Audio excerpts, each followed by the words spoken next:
भगवान राम के वनवास की कहानी जब हम सुनते हैं तो पर्णकुटी का नाम अवश्य ही आ जाता है।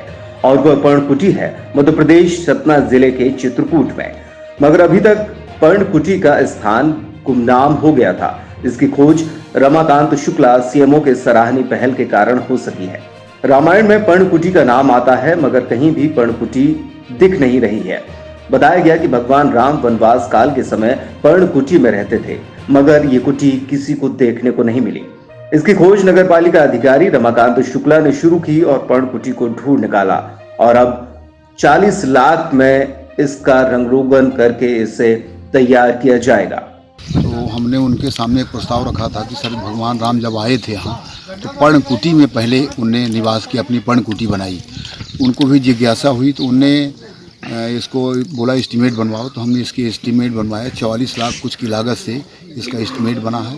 आज उसी का भूमि पूजन टेंडर हो गया था, उसी का आज महात्माओं से अपन नारियल चढ़वा के और शुभारम्भ करा दिए हैं बगैर किसी औपचारिकता के, क्योंकि लॉकडाउन का समय चल रहा है। इस कारण से अपन ने कोई भीड़ भाड़ कोई वो काम किए नहीं है और 44 लाख की लागत से बढ़िया पर्णकुटी का निर्माण बन रहा है। जहाँ भगवान राम चित्रकूट में रहे हों 11.5 वर्ष, वो जगह अछूती पड़ी थी। एक तरीके से किसी का ध्यान उधर नहीं गया था। जब मैंने पता लगाया तो मुझे पता चला कि ये मध्य प्रदेश शासन 40/40 में मध्य प्रदेश शासन दर्ज है। तो हमने पटवारी से खसरा लिया, इसका एस्टीमेट बनवाया और फिर इसका सेंक्शन कराया। कलेक्टर साहब इसकी स्वीकृति दिए हैं। अभी बगल में अधिकारी जी महाराज हैं, जिनकी ज़मीन हमने उनसे निवेदन करके दिया है 20/40। उनने अपनी 20/40 ज़मीन दे दिया है, जिसमें हमारा 60/60 में पर्णकुटी का निर्माण होगा। मैं बहुत बहुत आभारी हूँ अधिकारी जी महाराज का, जिनने अपनी ज़मीन इतनी बेशकीमती उनने ज़मीन अपनी दान दिया है पर्णकुटी के लिए। क्या क्या चीज़ का निर्माण होगा यहाँ पे? इसमें पर्णकुटी में 3 कुटिया बनेगी। वो जैसे भगवान राम अपना बना के रहे थे यहाँ, उसी आकार की कुटिया बनेगी यहाँ। और ये बहुत बड़ा दर्शनीय स्थान होगा, चित्रकूट के लिए एक बहुत बड़ी उपलब्धि होगी। बता दें कि नगर चित्रकूट के ऐतिहासिक और पौराणिक स्थल कामता के वार्ड क्रमांक 4 में स्थित है ये पर्णकुटी, जो कि अभी तक वीरान पड़ी हुई थी। सीएमओ शुक्ला बताते हैं कि कुटी का निर्माण 40 लाख की लागत से किया जाएगा। पवित्र नगरी चित्रकूट पर्णकुटी स्थल धार्मिक और ऐतिहासिक महत्व रखता है, लेकिन अभी तक उक्त स्थल का समुचित विकास न होने से वह पहुंच मार्ग में भी नहीं था, जिस कारण श्रद्धालु तीर्थयात्री भी वहां तक नहीं पहुंच पाते थे।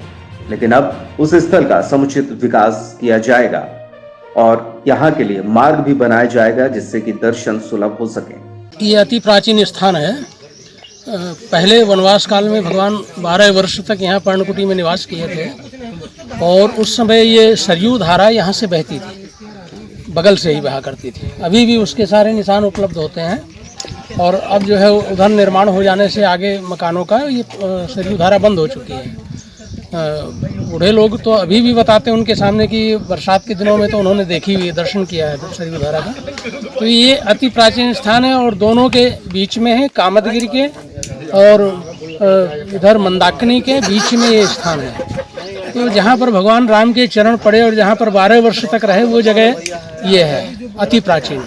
इसलिए इसकी महिमा को वर्णन करने की क्या जरूरत है, तो अपने आप में खुद ही महत्व है इसका। इसी जगह पर भगवान विराजमान रहे थे और प्राचीन काल से नक्शे में ये जगह छूटी पड़ी हुई थी पर्णकुटी के नाम से, अति प्राचीन समय से। तो जब भगवान की इच्छा होती है तब वो जागृति होती है। तो अब जागृति होने का समय आ गया है, तो अब वो स्थान जागृत हो रहा है। तो ये स्थान की तो इतनी बड़ी महिमा है कि चित्रकूट एक ऐसा धाम है, वाल्मीकि रामायण में लिखा हुआ है कि यहाँ के पर्वतों का दर्शन करने मात्र से भोग और मोक्ष सब कुछ सुलभ हो जाते हैं। इतनी बड़ी इसकी महिमा है। इसलिए यहाँ चित्रकूट धाम में तो आकर के कोई भी इच्छा की जाती है। भगवान का नाम कामद है। कामद का अर्थ होता है दामाने देने वाला, कामनाओं को पूर्ण करने वाला। तो यहाँ पर आकर के जो भी चित्रकूट में मान्यता की जाती है वो सारी मान्यता पूर्ण होती है। और उसका अति प्राचीन स्थान ये है जहाँ भगवान राम लक्ष्मण जानकी रहे थे। इसलिए ये प्राचीन समय से कुछ एकांत होने के कारण, प्रमुख रास्ते से अलग होने के कारण अभी तक उपेक्षित रहा, परंतु अब जो है ये इसका समय आ गया है। अब ये मार्ग भी आगे जुड़ जाएगा और इस अपने आप इसकी महिमा बढ़ जाएगी और इस स्थान पर साधना करने से अत्यधिक फल मिलता है।